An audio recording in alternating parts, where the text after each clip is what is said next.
ఇప్పుడే country delight యాప్ని download చేసుకోండి. Download the country delight app now.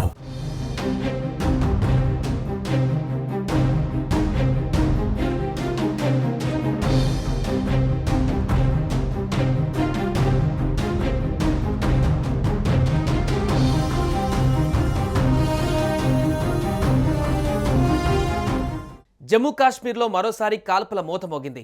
దక్షిణ కాశ్మీర్లోని షోపియాన్ జిల్లాలో జరిగిన భీకర ఎన్కౌంటర్లో 3 లష్కరే తోయిబా ఉగ్రవాదులు హతమయ్యారు. ఆర్మీ, పారామిలిటరీ బలగాలు 2 గంటలకు పైగా ఉగ్రవాదులపైన కాల్పులు జరిపినట్టుగా సమాచారం.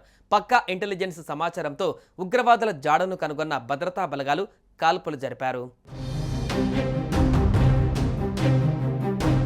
ఇక సరిహద్దు అవతల ఉన్న ఉగ్రవాద శిబిరాలపైన కఠిన చర్యలు తీసుకున్న భద్రతా దళాలు ఇప్పుడు లోయ లోపల కూడా ఉగ్రవాద నిర్మూలన చర్యలను తీవ్రతరం చేశాయి.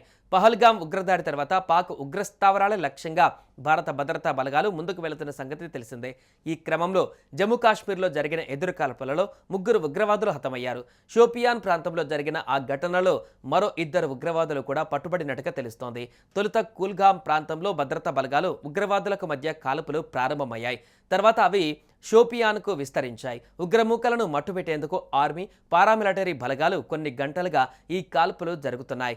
ఆ ఉగ్రవాదులు లష్కరే తోయిబా గ్రూపునకు చెందినవారిగా తెలుస్తోంది. మరోవైపు కశ్మీర్లో టెర్రర్ ఫ్రీ కశ్మీర్ పోస్టర్లు కనిపించిన గంటల వ్యవధిలోనే ఈ ఎన్కౌంటర్ మొదలవడం గమనార్హం. 3 పాకిస్తానీ టెర్రరిస్టుల ఫోటోలతో పోస్టర్లు కనిపించాయి. ఏప్రిల్ 22న జరిగిన పహల్గాం ఉగ్రదాడికి కారకులైన అనుమానితులుగా పేర్కొంటూ 3 పాకిస్తానీ ఉగ్రవాదుల ఫోటోలతో పోస్టర్లు కనిపించాయి. ఇక పహల్గాం ఉగ్రదాడికి పాల్పడ్డట్టు భావిస్తున్న పాకిస్తానీ ఉగ్రవాదులు ఆదిల్ హుసేన్ తోకర్, అలీభాయ్, అసీం ముసాల కోసం వేట కొనసాగుతుంది. ఈ నేపథ్యంలోనే భద్రతా దళాలు జమ్మూ కాశ్మీర్లోని పలు జిల్లాలలో వారి ఫోటోలు ఉన్న పోస్టర్లను అంటించారు. ఆ 3 గురించిన సమాచారం అందించిన వారికి 20 లక్షల రూపాయల రివార్డు కూడా ఇస్తామని ప్రకటించారు. సుమన్ టీవీలో మీ పర్సనల్ అండ్ బిజినెస్ ప్రమోషన్స్ కోసం కింది నెంబర్కి కాంటాక్ట్ చేయండి.